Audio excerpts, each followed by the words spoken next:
Počasie v týchto dňoch ovplyvňuje tlaková níž, ktorá sa presunula z Atlantiku nad severnú Európu a po jej zadnej strane začal prúdiť do našej oblasti od severozápadu chladný morský vzduch.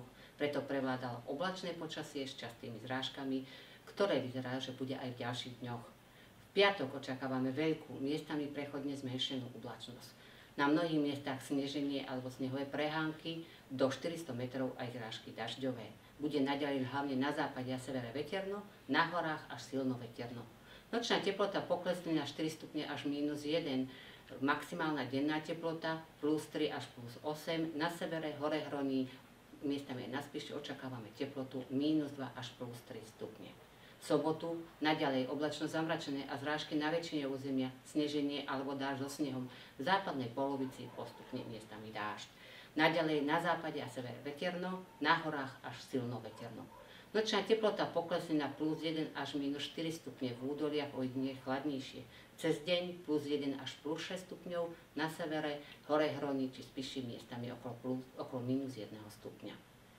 V nedeľu začne prúdiť od západu do našej oblasti teplý morský vzduch, preto očakávame v nedeľu oblačno zamračené hmlisto, zrážky na väčšine územia, sneženie alebo dážď so snehom, postupne v polohách do 1000 metrov aj dážď. Naďalej na horách veterno. Nočná teplota ešte hlavne vo východnej polovici nízka, -3 až -8, na západe a juhu miestami okolo -1 stupňa.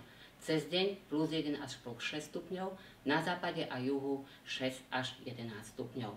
Teplé počasie bude pokračovať aj v pondelok a útorok. Ešte zrážky očakávame v pondelok, v útorok už skôr bez zrážok, avšak oblačnosti bude dosť, čiže premenlivá, prevažne veľká oblačnosť. Naďalej na horách veterno. Nočná teplota vyššia, a to 6 až 1 stupeň, v pondelok na západe okolo 8 stupňov.